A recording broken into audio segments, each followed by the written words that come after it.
Good evening and welcome to the Q&A for my Mexican Bretzel. My name is Ramon Lamarca from the Cambridge Film Festival, and we are delighted to have with us the film director Nuria Giménez Lorang.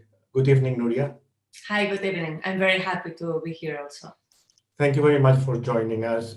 Your film is one of those films that, in my opinion, generates a lot of questions. So I hope the audience will have questions for you. Please remember that for the questions, you can type them in, and then at the end, we'll read them out. Before we start, or as the starting point, I was thinking that some viewers may have read very little about your film beforehand, which is the right approach, and they probably know that there is found footage. So they think, well, these characters, they are real. But in my opinion, the characters are neither real nor fictional. They are somewhere in between. Would you agree with that description? Yeah, absolutely. I would agree completely. It's very difficult to say, really. I mean, it's clear that they are not true characters in the sense that Vivian Barrett and Leon Barrett never existed. So I've created them, but there is some truth behind the characters. Although the facts have nothing to do with their real lives, there is some truth, and I think that comes also from building the characters from the images. I worked a lot from the images, so yeah. That's very interesting. So when thinking about the story was prompted by the images instead of you thinking about the story and then selecting images. Yeah, absolutely. There were two parallel processes at the beginning. I was writing a lot. Anything that came into my mind, I just wrote it down, not thinking about the images. The whole process was 7 years long, so that's why the first 3 years I was just writing stuff, whatever came into my mind. And on the other hand, I watched the images lots of times at the same time during these 3 years. And from that moment, from the fourth year, I tried to look for the best ways of bringing images and text together. And then, apart from that, the images also told me a lot of information. Of course, it's a free interpretation, but they told me a lot about the characters. So, yeah. Apart from the images, because the characters are your grandparents, yeah. How much did you know about them, and how much this knowledge influenced you? I didn't know that much about my grandmother because unfortunately she died the year I said, and that's true.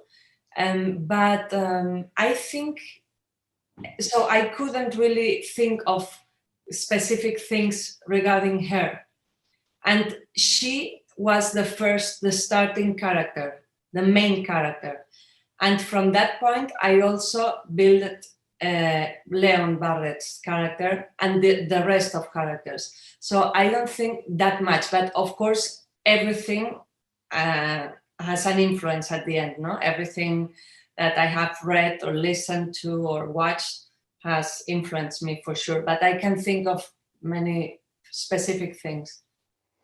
You mentioned that she's the main character, and one of the important things, values of our festival is, I think I mentioned to you, the category of F-rated, which champions women in cinema. In your case, your film directed by you, written by you, but also, as you say, the main character and the point of view is from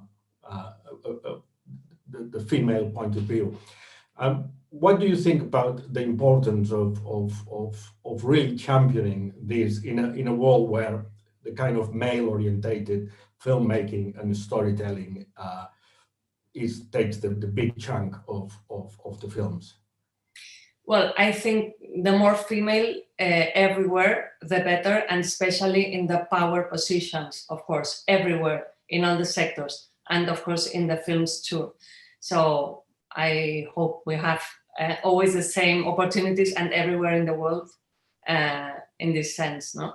And it's also interesting because I think in the film you can see the look or the look of a man, the eyes of a man, and the image of the woman.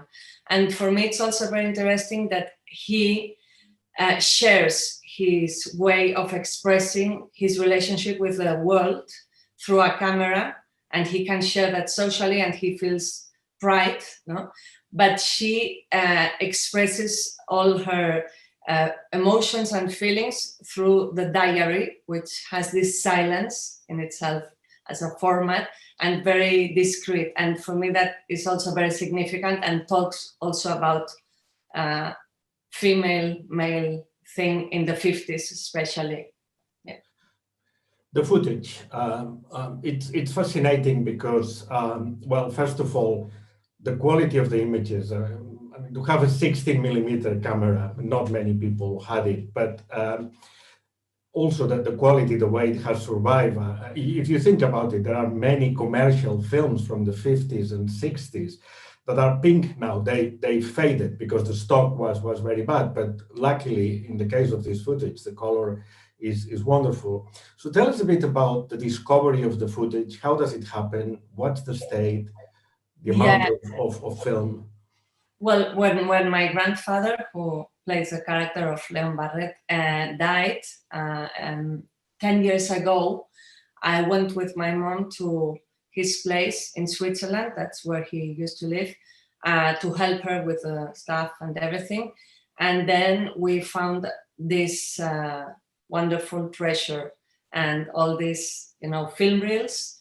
And I wanted to bring them back to Barcelona, where I live, to digitize them and see what they contain. Because, of course, I wasn't sure about the state they were. I thought this has been here for 40 years, so probably there's nothing or it's very bad quality. But then they were really in a very good state.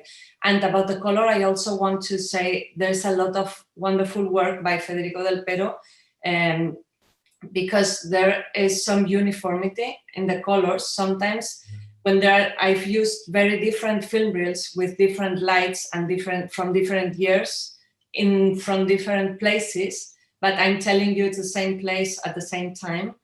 And you believe it thanks to this work he has done of uniforming. And there are more than 300 different scenes that he has worked on. And there's also a chromatic evolution in the film that is parallel to the emotional evolution of the character of Vivian Barret. And then you can see it goes from the bright colors at the beginning when they are in love, in the snow and everything, to weaker colors at the end where everything goes down. But he has done that very subtlety, with a lot of subtlety and respecting a lot the original. So it was a great work.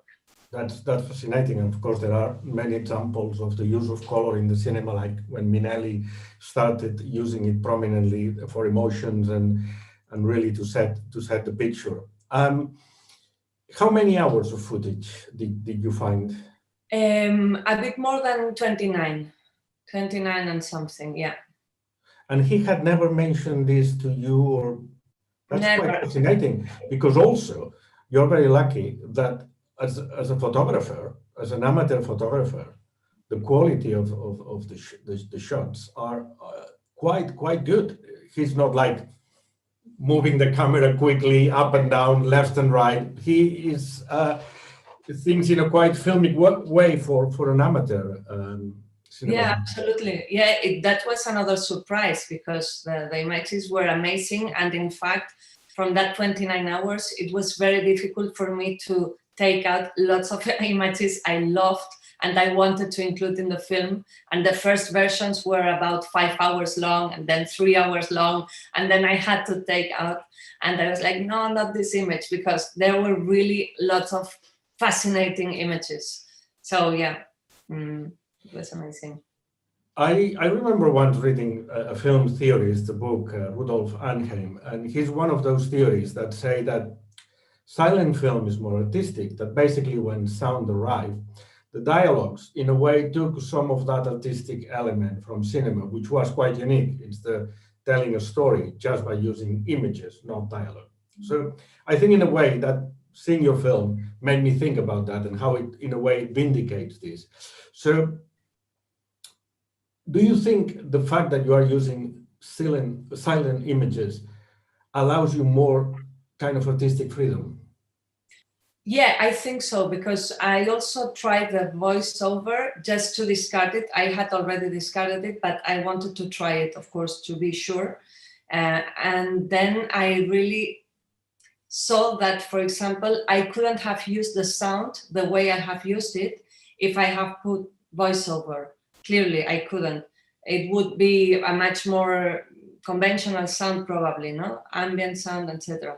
And also, I think there is, it's so powerful and also poetic somehow to watch moving images in silence. Yeah. It's amazing, and it's something we can't really do anymore because there's sound everywhere all the time. So for me, it's almost like a luxury, to watch these beautiful images or any moving images in silence. There is something very powerful, and you look them in a completely different way as if there is sound. I fully agree. I think that's one of the fascinating elements of your film, the way that it engages with the viewer. As you said, we are used nowadays to this huge amount of sound and images, fast editing, things happening every second, and all of a sudden you have to readapt, and that in itself is a fascinating interaction. Yet you use a bit of sound, very subtle. Could you tell us a bit about the process? How did you come up with this idea of using these very subtle sound effects or music? Yes, well, it's the same. I also think these sounds have a lot much more strength than if there will be sound all the time, even if it's a very slow but low. But if there is silence, the sound is really powerful, in my opinion. And we have worked a lot in that. Jonathan Dark, now I have to mention the other name of the sound designer, because it was really amazing, the job he has done. And we've been working a lot, and he especially, a lot of hours and months to do these sounds, because we had to decide where to start the sound, where to finish it, what we wanted to express, and what sound should we use to express that emotion. And that was very difficult sometimes to decide, no? And that was amazing in that sense. Yeah. This is your first film, an amazing project. Thank you. Had you wanted to do a film before, or is the appearance of this footage what really prompts you to say, I want to make a film? No, it was before. I made a short film in Athens, in Greece, just by myself. I mean, I just went to Athens and I filmed a cafenio, which is like a bar with old men drinking coffee and smoking. And I just made this short film. But there was this interest for the last, like 12 years or something, that there is an interest, especially also in visual language, because it's something new that was really interesting for me, that I discovered in the last years. The analog, we have actually a documentary, very interesting documentary at the festival about the power of analog. I think there is a quality of these analog, these film photochemical images that in a way allows us to get into this world, which is neither real nor fictional. And perhaps it would be difficult with the very kind of sharp digital imagery. Would you agree with that? Yeah, maybe there's something, in between, something oniric too, no? Between this real digital thing that is like harder somehow, no? And there is something, for me, more oniric or softer, that maybe has this half world thing that you're saying, no? Between fiction and reality, possibly. Tell us a bit more about this. Obviously, this is the theme, that one of the themes in the film. This fiction, this reality, this these true false. Tell us a bit more about your idea and what you wanted to do with this subject. Well, I just wanted to feel complete freedom doing building something with these images, working with these images and relating myself also with these images. And for me, that has been a beautiful process, also sometimes a bit desperating, but it was very interesting in that sense. Also, I didn't want to tell the story of my grandparents because I didn't want to, tell about them or their real stories. And that might sound a bit contradictory, but I feel very comfortable using the images, but not the real lives. But it was very interesting because when my mother watched the film, she told me that I had made a more truthful portrayal of my grandparents than if I had told their true story. And for me, this was very significant and also I think beautiful in some way, because it means you can also express a truth through a fiction. And probably if I would have tried to stick to the facts of their real lives, I would have lied much more. And it would be more false somehow, Absolutely fascinating and interesting. Have you ever thought what they would have thought themselves if they had seen the film? Yes, I have thought of it, but I have no idea, really. I mean, I want to think that they would have liked it, but it's very difficult. It's like this kind of speculations that when you start, you can go to very far away places, so I prefer not to. I think, well, my opinion is the film is gorgeous and it is very nice, the story. So, in a way, it's like, the kind of amateur films that they always, in a way, they were showing to the friends. So there was this sense of sharing. So in a way, it's gone farther, much farther than he would ever have dreamt as an amateur filmmaker. So probably your grandfather would be like, wow. In that sense, I think also because these images have been 40 years in this dark basement. So for me, there's also some beauty in giving them a new life. And I have got so many comments of people who have watched the images telling about these wonderful images that in that sense, I think he would be happy that so many people would appreciate his images. Yeah. Absolutely. We have the first question from the audience. Anthony is asking, did the 16mm cameras themselves survive, as there must have been a choice not to shoot film with sound, at least in the latter part of the footage? So basically, if I understand it correctly, it would be to check if the cameras, any of them had sound or were all silent, if they survive. They didn't survive, unfortunately, no. There was also some 8mm material, and that camera did survive, but not the 16mm cameras, no. And they were all mute, all the material I got. There was no sound in any of them. What has been the reaction from, because you've shown the film already in several festivals, obviously the narrative, I always enjoy when filmmakers change narrative and experiment with storytelling, but audiences tend to get used to certain ways of having stories told. So what has been the reaction so far? Yeah, it's been also very interesting because, of course, also each person sometimes tells you completely different things. But in general, there is something that caught my attention a lot, which is that many people have difficulties in not believing that it is true.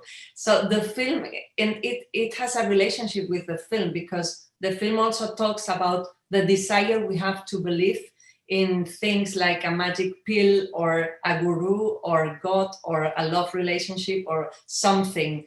And the film itself, and for me that's cinema too, it has something of that. And people, even when they see the final credits, they still continue asking, but then he didn't have an accident, but then had children, but then this didn't happen. And it's over and over again, even if I have already told that it's all a fiction story, in that sense. And that, for me, there's some beauty in that, because it has to do with the term illusion, and in both senses, and that's cinema for me. And absolutely. I think it's an empirical evidence of the power of cinema. Yeah. We have a question from Mike. Mike is asking, what documentary filmmakers have you most been influenced by? It's very difficult to say for this film, because I love many documentary filmmakers that have nothing to do with this film. So it's a bit difficult to know what are the references. I think everything that I have read or watched in the cinema and documentary films or masterclasses I've been from filmmakers I admire, that has also always influenced me a lot, but I can't really tell what.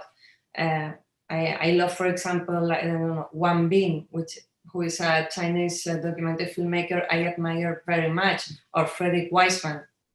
That, for example, they are completely different styles. Agnès Varda, of course, etc. There's a long list, but I can't really say that that was a reference for that film. Everything has been a great reference.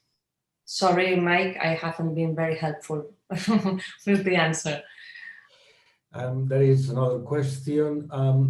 Enchantingly provocative, cheeky, reminds me in a good way of Nathalie, 2003, Leconte's A Promise, and Camera Catalonia's own La Vida Lliure, in what we make of what we see. So that's a nice comment from Anthony. Yes, I think some of the adjectives could be found after seeing. Thank you very much. Thanks a lot for the comments. I really appreciate it. And also thanks for watching the film. Thank you.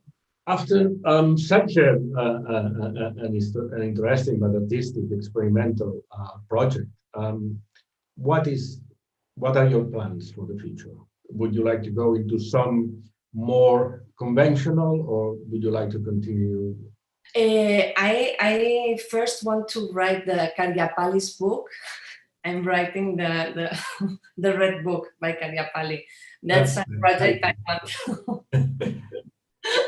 because it's fun, and I love to do these kind of things. If I can work from the same place, more or less, I've been making the film during 7 years, then the next project is fine, as long as I do it from that point, no? So I would like to write this book and also maybe try to write a fiction film, but you never know. So you like the idea to work with your stories more than working with someone else's stories? Both things, because also if something comes up, like an interesting character or a story that really attracts me, that is already there, I'm very happy to go there if I have the chance, of course, and film it. Yeah, sure. So, with all the remaining material, would there be the chance of a sequel of Leon's and Vivian's story? Yes, maybe I can tell the story from the Leon's point of view, because it could be very interesting, and there could be like a second part, but maybe in some years, because you need a bit of a distance. Yes, break, yeah. Excellent. It's been great having you and having your film and discussing it. We wish you the best for your next projects. We'll certainly read the book when it's out. Thank you to all the audience for following this Q&A. We have more Catalan films. We have a world premiere of a fantastic documentary on Keith Haring in Barcelona in 1989, and the fight against AIDS, and many, many more other interesting films and documentaries in Amplify Festival, of course. Thank you to all our partners, in particular for Càmera Catalonia, to Institut Ramon Llull and Catalans UK for their support. Continue enjoying the festival. Thank you very much, Nuria. And thank you very much. I was very happy to be here. Thanks. Thank you. Good night. Good night.